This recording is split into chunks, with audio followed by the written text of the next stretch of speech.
eventually, yung pagdating nung lahat ng blessings ni Lord. Yes. At huwag mong i-take for granted. Mag-share lang ako ng konti. Sorry ha, sobrang emotional talaga. Ay. Whew! Time out. Okay, in year 2000, 2001, na-diagnose po ako ng breast cancer. Stage 2, right breast. Nakikita niyo, buo na ulit. Pinabela ko na yan. And in 2001, stage 2 ako, I had to remove a large part of my right breast kasi nandun yung tumor. And sinabi po sa akin na cancerous siya.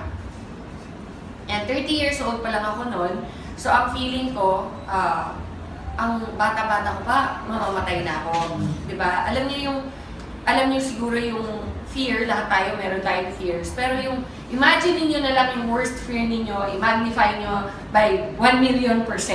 Ganon siguro yung dumating na fear sa buhay ko. And yet, at the time, because I was already Christian, which is why it's so important na talagang may relationship tayo kay Lord, is because pag dumating yung mga pagsusubok sa buhay natin, kahit na meron possibility na we won't make it, diba? There's a possibility na kunin na nga tayo ng tuluyan ni God, at least meron kang peace of mind deep inside na kahit ano pa mangyari, alam mo kung saan ka pupunta. Alam nyo, that gives you so much peace.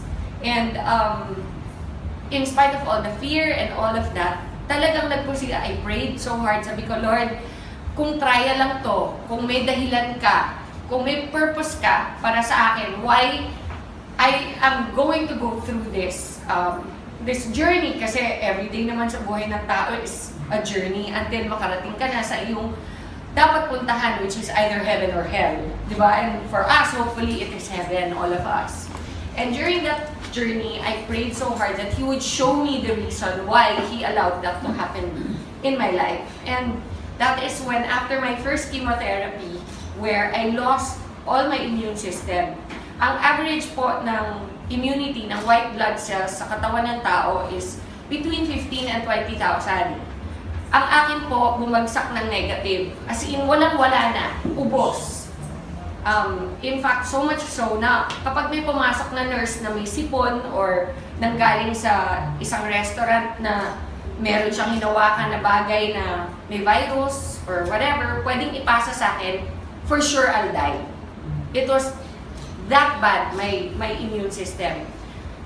Naka-reverse isolation po ako sa hospital, which means naka-bubble. Yung kama ko, naka-plastic siya. So bawal kahit anong virus na makapasok po dun sa room ko. Kasi my health was so detrimental na even somebody na kakatawa man na nagkulangot sa labas at pumasok sa kwarto ko, pwede na akong hawaan ng whatever virus at mamatay ako. It was during that time that I begged my doctor to allow me to have a laptop. Kasi imagine niyo, kunyari, itong stage na to, naka-cover ng plastic. Okay? At ako yung nasa loob, in a bed. Ano magagawa mo doon? Wala. Sabihin mo, can I borrow a book? The book, they don't know where it came from. So they don't know kung may nag-handle na may virus. So bawal. Can I watch TV? You cannot watch TV kasi, alam nga, ipasok nila yung TV sa loob ng bubble mo. So nothing, bawal lahat. Ang pinag-pray ko talaga, Lord, bigyan mo naman ako ng laptop. Kahit ano lang, para meron akong nagagawa sa loob. And they had to buy a brand new sealed laptop and give it to me inside. It was a nurse that came, she was naka-rubber outfit. Alam mo yung mga uniform ng nurse, di ba? Blue. Pero ito, yung nurse ko, naka-blue pa rin siya, pero rubber yung uniform niya. Okay? As in plastic na makapal. Yun ang suot niya. Pinasok niya, naka-seal yung laptop, binuksan ko. Fortunately, may outlet sa loob ng bubble ko. So, nakapag-laptop na ako. And that's where I started to research for myself. What is cancer? How can I help my immune system? Lahat ng kino-complain ko sa doktor, alam nyo, pag nagkikimo kayo, may 100 problems that come with it. Sabi nila, chemo is supposed to cure your cancer. But they don't tell you that it kills your immunity. Okay? 100%. They don't tell you that one of the major side effects is pounding headaches every day. So, di ba habang nagagamot ka for your cancer, binibigyan ka naman ng ibang mga problema. So, pag nag-complain ako ng masakit ang ulo ko na para akong may migraine, magdadala ulit another gamot. Na yung another gamot naman na yun, nakakasuka. So, the whole day, nagsusuka ka. Okay? Tapos, bibigyan ka naman another medicine to cover naman din pagsusuka. So, ano siya? Para siyang domino effect.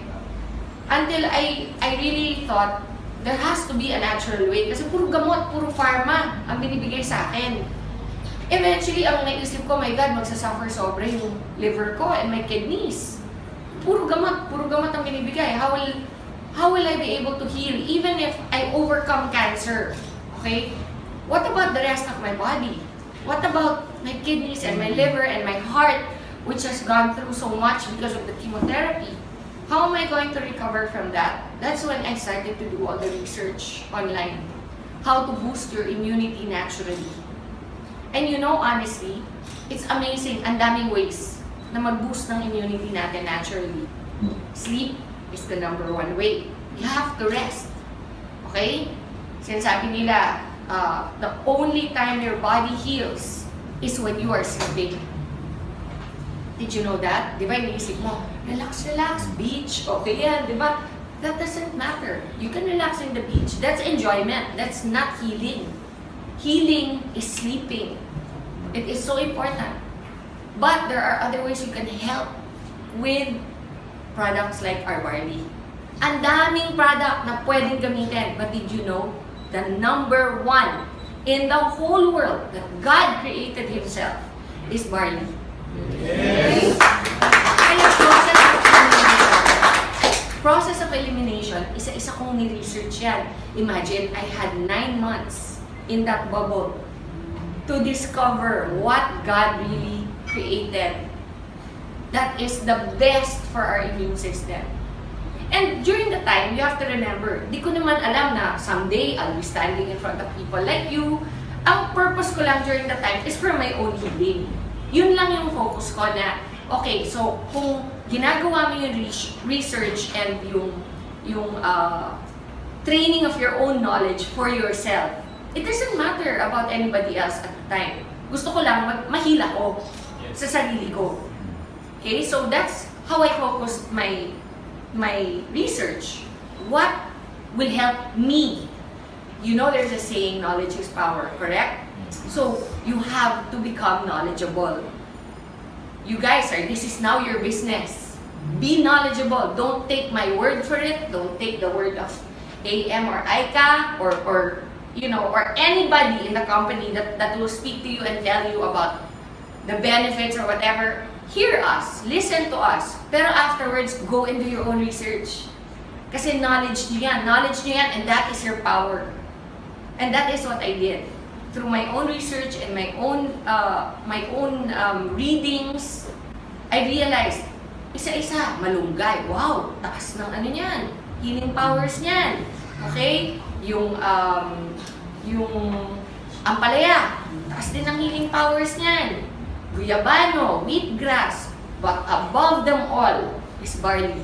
Above them all. It's so amazing kasi yung highest niyan next to barley is wheatgrass. And yet yung wheatgrass is only half as powerful as barley. Half! So everything else is below that. Berries are very high also. Okay? Pero the best way to boost your immunity is through barley. And so, since alam ko na kung anong barley, kung ano yung pinaka-best way to boost my immune system, next step, aling barley. Daming klaseng barley from all over the world. Okay, meron India, may China. Actually, barley can be grown in any cold country. May US, okay, everywhere. New Zealand. The best is from Australia. And only one place in Australia grows barley. Why? Because the weather, the soil, the way it is planted and harvested, the way it is treated in the plant, so that the integrity and the purity of the product itself, of the plant itself, is contained 100%. So pagdating po sa packaging natin, everything, until it gets to your table, until you open it and put it in your glass, it is still 100% there, as if it was the day they harvested it itself. That is how amazing our barley is. Now, how does barley affect people? We're not a pharma company. We don't do a million tests. We believe in what God says. He promises certain things, and try it. What have you got to lose? For me, I was already in the hospital. Nasa hospital na ako. Lahat ng sinasabi ng doktor, ginagawa ko na. Lahat ng gamot, tinetake ko. And yet, bakit? Hindi nila ako mapagaling the way nag-recover ako nung nag-barley ako. Yes. Kaaway ng mga doktor ang mga natural products. I have to be honest. Because they don't make money from natural products. That's the beauty of IAM. IAM has made it available to you so that you can make money from natural products.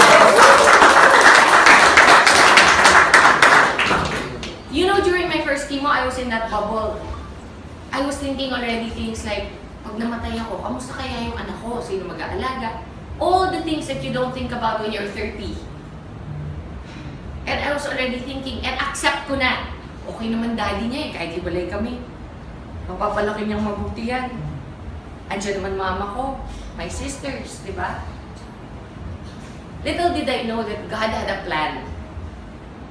That someday, what now? That was 2000. 17 years later, I would be here with you. Yes.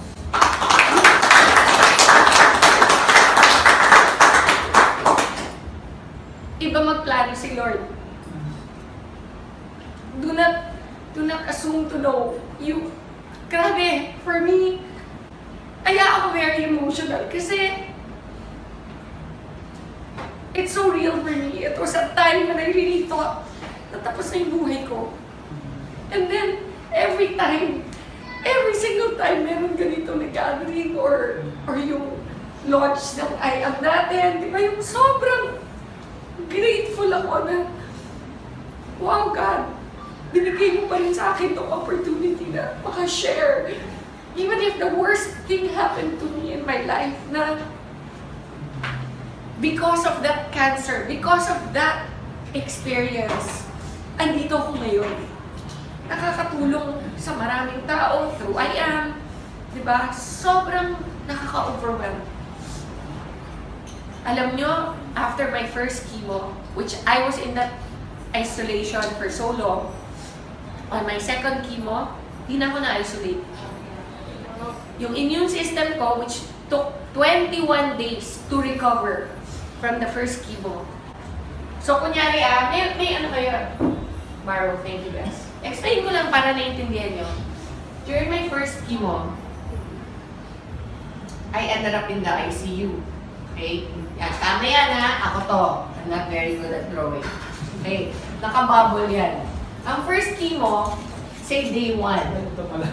Wala talaga. Wala. Day 1 yan. Day 1. First chemo. Ang treatment ko is 4 chemos, dapat. And then after the 4 chemos, 21 days of radiation therapy. So on day 1 of my first chemo, the doctor already told me na you have to recover, your white blood cells will be wiped out. It's natural, sabi niya. Your second chemo is 21 days from now. Within 21 days, your white blood cells have to be recovered. If not, we cannot give you the second chemo. Okay? And if we cannot give you the second chemo, you will go back to the first again. Can you imagine? Yung first pa lang na gusto ko na mamatay. May 3 pang matitira. Tapos pag disqualify, uulit. Makakailan ako. Yun yung nasa mind ko. So kailangan talaga ma-hit ko yung 21 days. Parang parang hindi, parang quota sa kailangan ma-hit yung sapphire. Actually, except that this is for your life. This was for my life. So So, I cannot rely lang on what the doctors are saying kasi for me, okay, andyan na lahat ng sinasabi na gagawin ko. Pero, kailangan din tulungan ko sarili ko. Doon pumasok yung research, doon pumasok yung Barley. Nung na-discover ko na, alam nyo, on the 20th day, every day kukunan ka ng dugo. Every day for 21 days. On the 20th day, sinabihan ako, you made it. We can give it to you tomorrow. Imagine, ka-recover ko lang today. Tomorrow, titirahin na naman ako. Alam mo, gusto mo sabihin, pwede time out kahit 1 week lang, please lang, para normal yung feeling ulit. Ang feeling kasi dito, parang ang gulay. Hindi ka makabanyo on your own, kailangan may nag-aalalay sa'yo. Hindi ka makakain ng tama, kasi lahat ng, ang bibig mo punong-puno ng mga singaw. Okay? Walang lasa. Lahat ng kainin mo, tastes like metal. No, promise. No, no. Alam mo yung sasabihin nila, do you know what metal tastes like? Me, I know. Kasi it ruins your taste buds completely. Alam mo, my favorite things like chocolate, okay, Coke, yung mga ganyan. Di ba yung mga gusto mong kainin? Burger, lahat na ipasok ko sa bibig ko, lasang metal. So wala kang gana. Why will you eat? Kahit sa mind mo, ito yung taste, di ba? Sabi mo, ito yung lasa niyan. Bibili ko niyan. Pagdating sa'yo, hindi yun yung lasa. Yun yung side effects ng chemotherapy. So I made it to my second. By then, imagine, 20 days na ako nagre-research. By then, sabi ko, my then husband, I told him, bumili ka ng Barley. I don't care what the doctor say. Itago mo, huwag mong pakikita na pinasok mo dito. So, naipasok. I kept taking it. Alam mo, my second chemo, it took me 4 days to recover. Wow. 4 days. Kanina sabi ni Pichi, meron daw tao dito na nag-testify na nagtatago na siya. Na meron daw gallstones. Gallstones ba? Yes. Gallstones. And after 3 days of taking the Barley, 4 days. 4 days, what happened? Lumabas. Ganun ka-powerful yung Barley.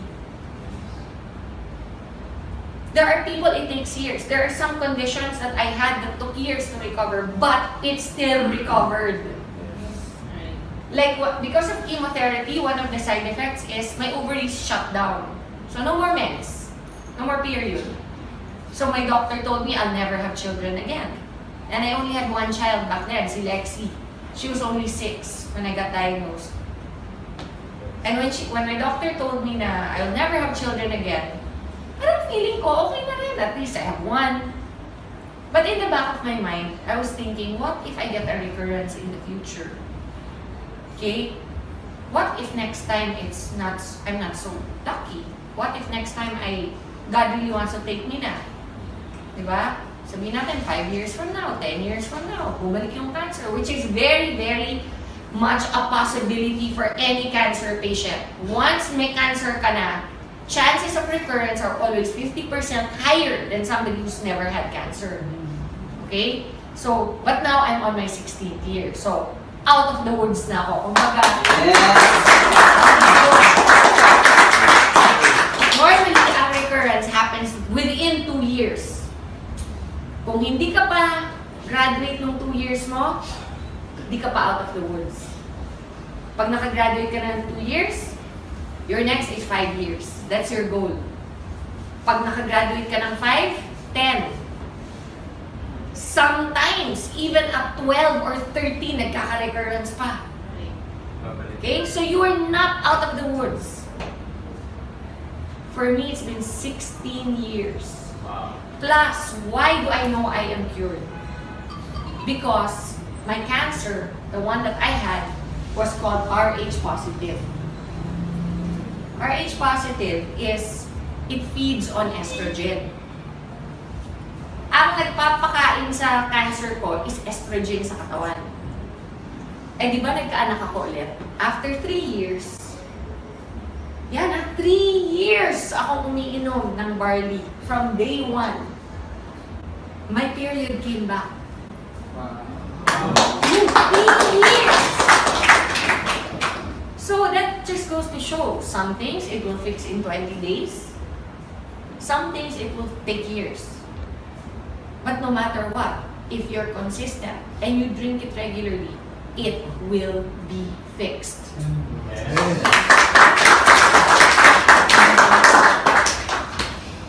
So on the 3rd year, I got pregnant and I have my son. During my pregnancy, all my doctors were going crazy. Nako, that's so dangerous. You have to have a medical abortion immediately. You have to do this, you have to do that. Nako, you cannot. You're a cancer survivor. Do you want to get cancer again? Yun yung sinasabi sa akin. Because nga, when you get pregnant, what goes up in your system? Estrogen. Correct? When estrogen goes up, I'm feeding the cancer. So whatever is dormant, whatever is sleeping in my system will wake up again. And it will be fed. And I will get it again. Yun yung fear. Even my mom, iniiyakan ako.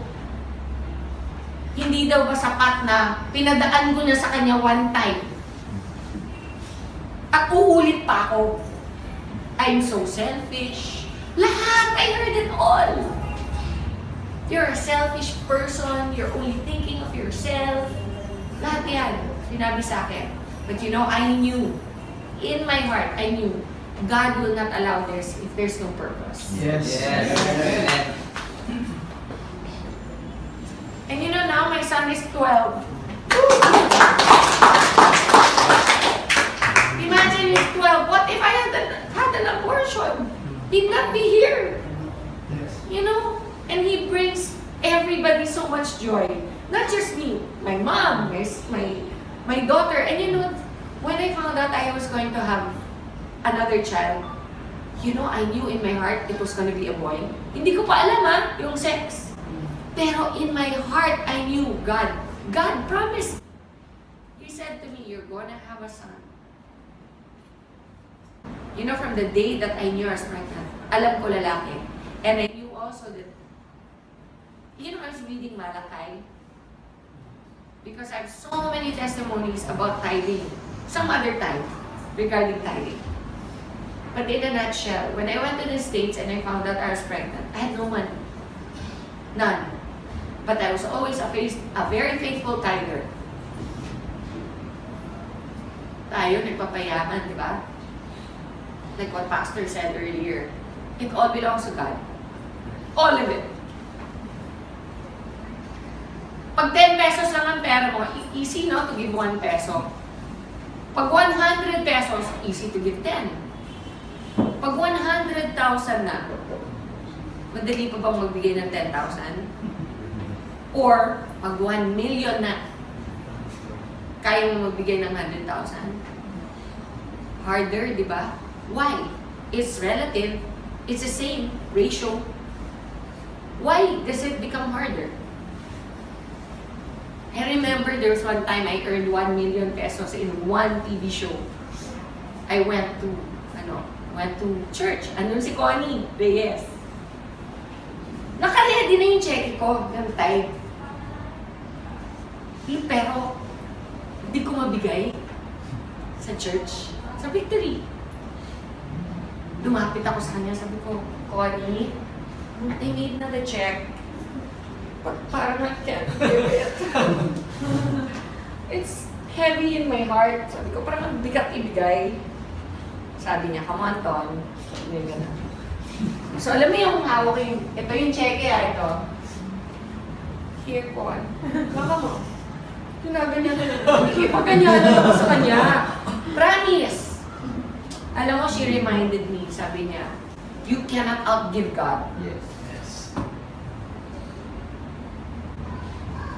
When I got sick and I had no money to pay for anything, I was in America. I blindly applied. Blindly. I'm not entitled. I'm not an American citizen. I blindly applied for medical aid. And I got approved. And entire treatment was free.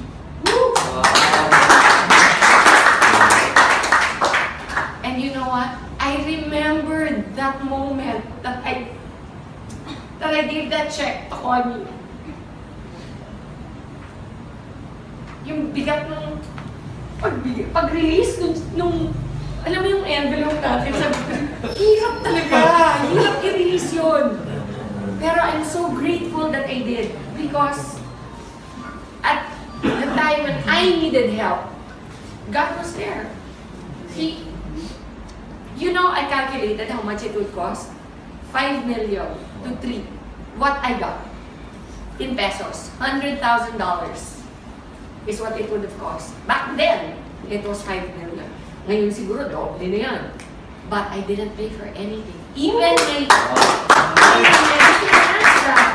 yung maintenance ko every day, yung tawag nilang tamoxifen.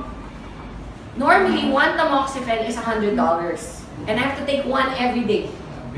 You know how much I was paying? $1 for each one. You cannot outgive God. So, okay lang na magpayaman. But don't forget what Pastor said. The money isn't ours. We're only stewards. So, ayan, nasa-track tuloy ako. Okay, anyway, so because of the estrogen, everybody was fearful for me to get pregnant, but I had my son. And he's completely well. Alam mo, I only have one breast to breastfeed him. Because they had radiated my right breast. So when they radiate, I actually asked my doctor, how's that? What if I have another, eventually if I have another child, you're never gonna have another child. Alam mo yun, when somebody speaks into your life like that, how hard it is to receive and accept. But what if? No, you will never. No, but I'm just saying hypothetically, if. Don't do that to yourself. It's never going to happen. Ang kulit talaga. Alam mo yung ganun ang demonyo eh. Ganun ang demonyo. Promise, they steal and they lie. They steal your joy. And you don't let them. And even though he probably was an atheist, I looked him straight in the eye and I said, I rebuke that in the name of Jesus. I will have another child. And when eventually I got pregnant, 3 years after, I was already here. I was so excited, I called him. My oncologist in the States, I called him. Hirap pa get through. The oncologists in America are one of the richest because people get cancer all the time. So they always have patients. It's a business. Normally, they don't even know you. They don't remember your name sa dami. Pero ako, natandaan niya kasi number 1, I'm not from there. I'm from the Philippines. Number 2, maganda ako eh. What can I say? Diba? I must have made an impression. Diba? Number 3, which is probably most likely the reason why he remembered me, I was his youngest patient. Okay. I was only 30. Most of his patients are 60, in their 50s, ganyan. Siyempre, siguro, tuwing ako yung papasok sa office niya, happy siya. Hindi masyonda yung pumasok, di ba? Hindi Jurassic. So, nagkaroon kami ng banter nung aking doktor. And I called him. When I called, I got his secretary, and the secretary said, oh, who is this, please? Sabi ko, this is Maritoni from the Philippines. Oh, one moment please. Ang bilis, sumagot yung doktor ko. Sabi ko, hi Dr. Cooley, do you remember me? Sabi niya, how can I forget my beautiful patient? Sabi niya, what is something wrong? Are you having a recurrence? Kasi normally, tatawag ka lang muna sa doktor mo kapag nagkaroon ka ng problema ulit, di ba? Sabi ko, oh no, I'm perfectly fine, thank you very much. But I just wanted to call you because I remember how you told me I would never have a child again. And I just wanted to share the good news with you that I'm going to have another child. Those were my words. I'm going to have another child. There's silence on the phone, no? And then he goes, well, you know what? I'm really glad you decided to adopt. Ganon siya ka-certain that I will never be pregnant again. So I said, no, no, Dr. Cooley, you don't seem to understand. I'm pregnant. Again, silence. Tagal. Are you there? Are you still there, Doc? Sabi niya, no, that's not possible. Sabi niya sa akin. Sabi ko, no, Doc, I'm pregnant. And I'm gonna have a son. Kasi by that time, alam ko na, no, I was already mga 4 months pregnant. And he said, oh, no, wait, what did you do? What did I do? Oh, I had sex.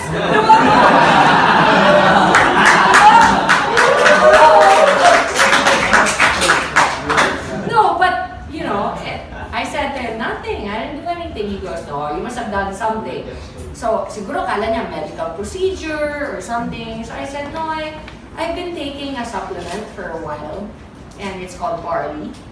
And ako yung nag-educate sa kanya about what I had done this whole time, from day one. Sabi niya, oh, you're a sneaky one. Sabi ko, but it worked. And sabi niya, oh, well, I'm very happy for you.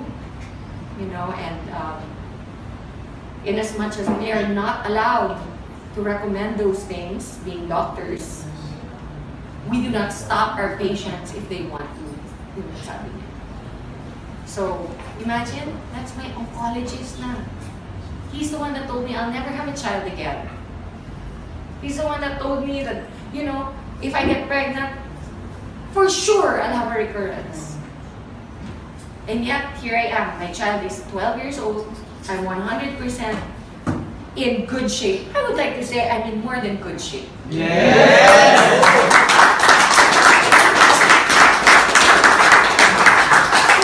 Sinishare ko lang to para malaman niyo kung saan nag-umpisa yung barley natin.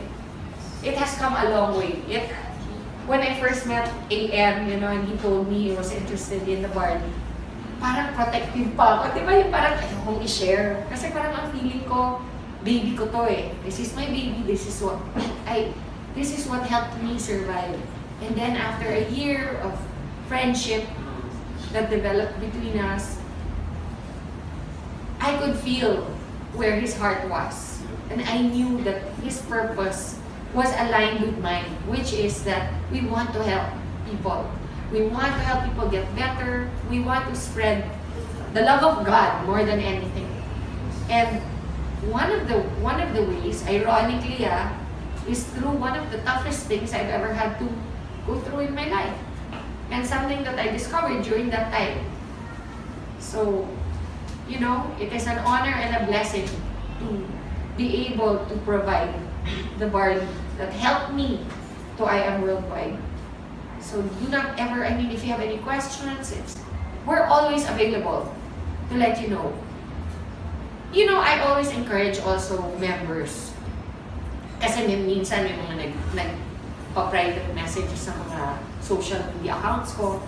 Simple things like, pwede ba ang barley sa diabetic? You can Google that. I am not your only source of information. Tama lang. Okay? It is in the internet. That's why I am proud to tell you, grabe ang galing ng barley natin. Kasi hindi lang po sa akin dapat manggaling yung believe din nyo. Ako lang po ay testimony. This thing that you see in front of you is the reason why I'm living proof that it works. Okay? But go and do your own research. Find out. Maybe, mas may alam pa kayo eventually kaysa sa akin about what barley can do. Yes. Diba?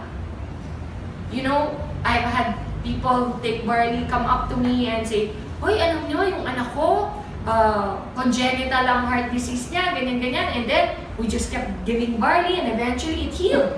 I didn't know that barley could do that. Kasi I'm not naman a doctor or a nutritionist. I'm just a person who took this beautiful gift of God and it worked for me. And that's why I want to share it. I want to let you all know that we are here to support you in every way. It will not only give you great health, it will give you great pockets. Yes. Yes. God bless you everyone. Thank you.